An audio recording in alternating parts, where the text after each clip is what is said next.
إن الله وملائكته يصلون على النبي يا أيها الذين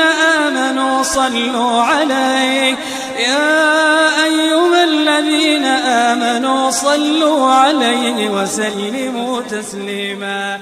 Zakir Naik. This is Mary. I'm a Christian and a banker by profession.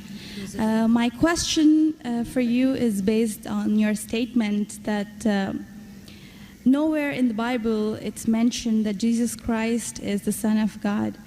And based on my knowledge and understanding of Bible, I have picked up two verses to quote, and I would like only your clarification in the light of Islam. The first one is Matthew chapter 3, verse number 17. And lo, a voice from heaven saying, "This is my beloved Son, in whom I am well pleased." The second is John chapter 3, verse number 16. For God so loved the world that he gave his only begotten Son. So whosoever shall believe in him shall not die but have everlasting life. That's right.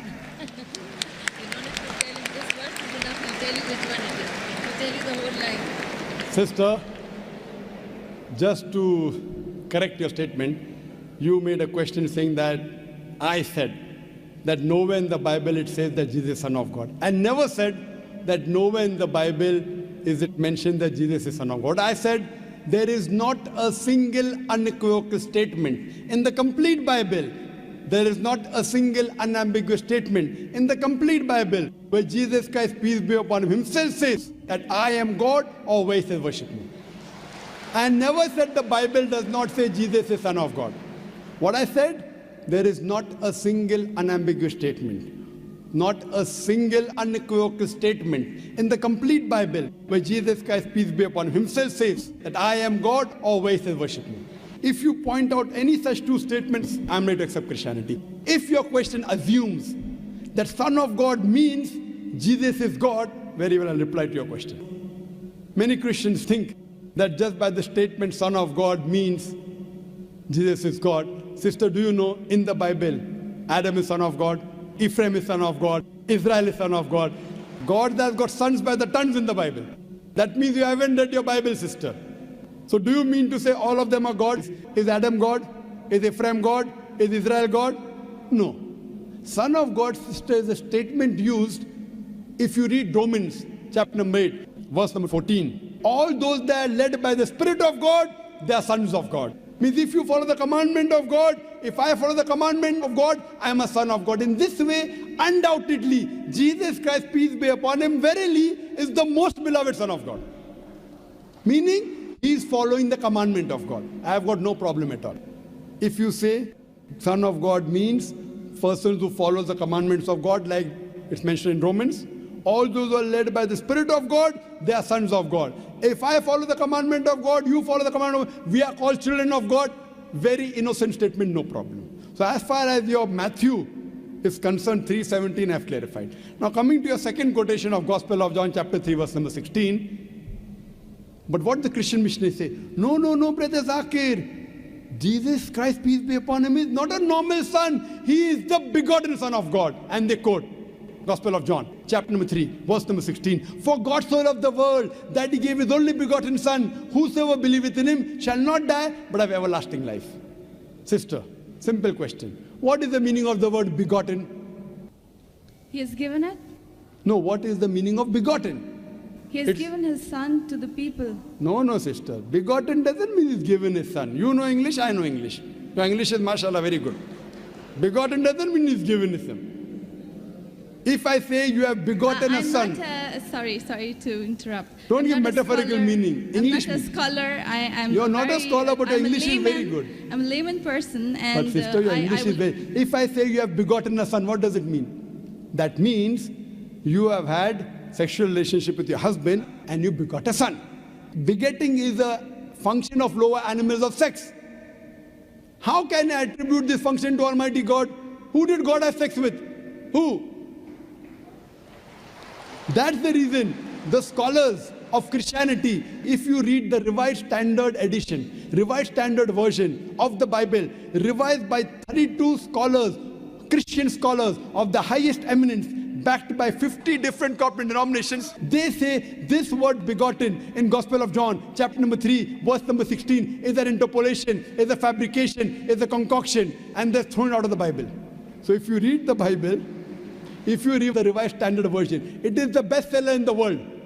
Revised Standard Version, revised by not Muslims, not Hindus, 32 Christian scholars of the highest eminence, backed by 50 different corporate denominations. They say this word begotten is not present in the original manuscript of Gospel of John chapter 3 verse 16. What they say, it's an interpolation, it's a fabrication, it's a concoction, it's an adulteration. So Jesus is just like a son. Like Adam was son of God, Ephraim was son of God, Israel was son of God. He's a prophet of God. So I've got no problem in accepting that verily Jesus Christ, peace be upon him, was a prophet and a messenger of God, but he was not God. Hope that answers the question, sister. So now, sister. Thank you very much, Dr. Sister, can we reverse the role now? Yes, I definitely. said I was ready to accept Christianity if you proved Jesus was God. Would you accept Islam now? Would you agree that Jesus is the prophet of God? I have still a few more things to clarify. You're most welcome, sister. Why do Muslims refrain from the statement, Son of God? Why? Yes. If I answer the question, will you accept Islam? Well, it's not a compulsion. I think we have a huge population of Muslims in the world. We Yes. need believers. We do not need only Muslims by name. Yes, so we want Muslim by deed. So we want to become Muslim by deed, not by name. Sister, okay, coming to your question, that why do Muslims refrain from using Son of God as a phrase? Very good question.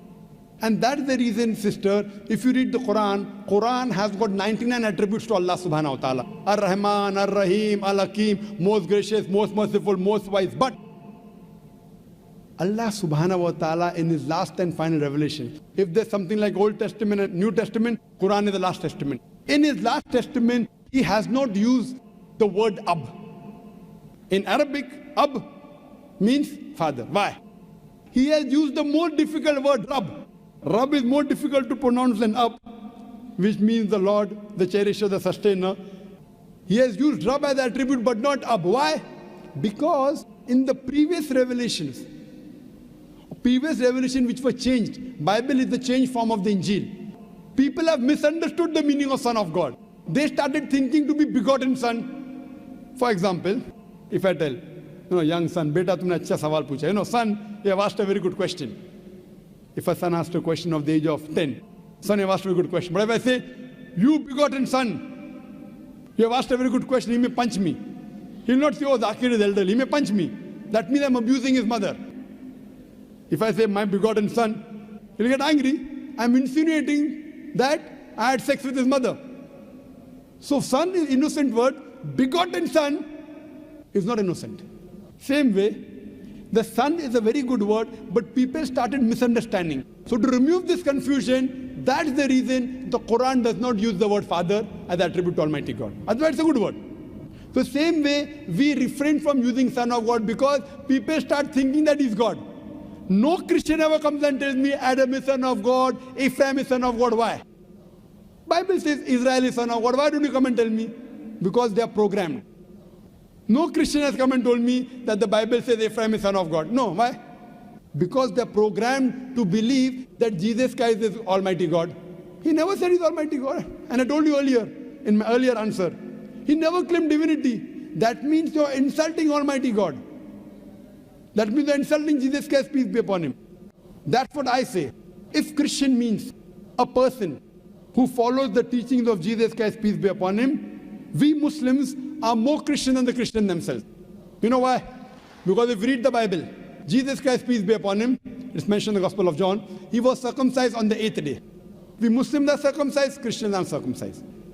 Jesus Christ, peace be upon him, said that you have to follow each and every law of the Bible, each and every commandment. Gospel of Matthew chapter 5 verse number 17 to 20. If you break one law or jittle from the commandment, you shall not enter the kingdom of heaven. If you go to the Old Testament, clearly says in the book of Leviticus, chapter number 11 verse number 7 to 8, in the book of Deuteronomy chapter number 14 verse number 8, in the book of Isaiah chapter 65 verse number 2 to 5, that you shall not have pork. Muslims don't have pork, but Christians have pork. So if Christian means a person who follows the teachings of Jesus Christ, peace be upon him, we Muslims are more Christian than the Christians themselves. The Bible says in the book of Ephesians, chapter number 5, verse number 18, that thou shalt not have wine. It's mentioned in the book of Proverbs, chapter number 20, verse number 1. Wine is a mocker. You should not have wine. Muslims don't have alcohol, but the Christians have alcohol. Further, if you analyze, there are various references I can give you. So if Christian means one who follows the teachings of Jesus Christ, peace be upon him, I say that I am more Christian than the Christians themselves. If you become a Muslim, you are a more better practicing Christian than the so-called namesake Christians. Yes, sister.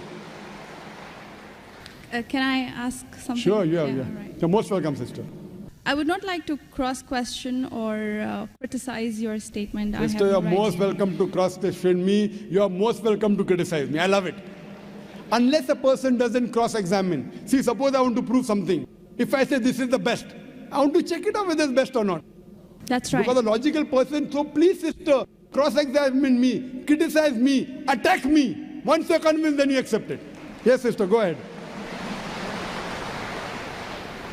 I will definitely not intend to do something like this. The object of questioning more is to know more so that I know what I follow is right. That's all. Thank you very much. Sister can ask any question, no problem. You're most welcome. Whether your intention is very good, but I went to the extent of saying even your intention is bad, no problem. But your intention is very good, sister. So you can ask any questions and you don't have to accept Islam. No one can force you. Quran says, La ikraha fid din. There's no compulsion in religion. Truth stands out clear from error. So don't think that if I answer a question, you have to accept. On the day of judgment, only give the evidence that I gave you the answer. Yes, sister. Any questions? Thank you very much. Yes, sister. You said that we Muslims are better Christians than the actual Christians. So The complete statement I made, if Christian means a person who follows the teachings of Jesus Christ, peace be upon him, we Muslims are more Christian than the Christians themselves. Yes, sister, your question. But this is not a layman statement. Do not have a specialized knowledge of Islam and as well as Christianity. And you can ask the doctors of divinity whether I'm saying is right or wrong. Yes, sister. Thank you very much, Dr. Naik. So what is the question then? That was my question, that why did you mention that we Muslims are better Christians than the actual Christians? When I said that, why did I say that? I think this is beyond my thinking, that That's why right. would a Muslim call himself a Christian? No, correct. Why? Because we love Jesus Christ, peace be upon him. We love him more than you. We love him, we respect him, we revere him. But we don't worship him. The reason I said this because I love Jesus Christ, peace be upon him. I respect him, I revere him, but I don't worship him. Because he never told me to worship him. If he would have told me to worship him, I would have worshipped him. So that's the reason I say, if Christian means a person who follows the teachings of Jesus Christ, peace be upon him, I'm more Christian than the Christians themselves. Because I love Jesus Christ, peace be upon him. I respect him, I revere him, but I don't worship him. So hope that answers the question, sister. Thank you very much.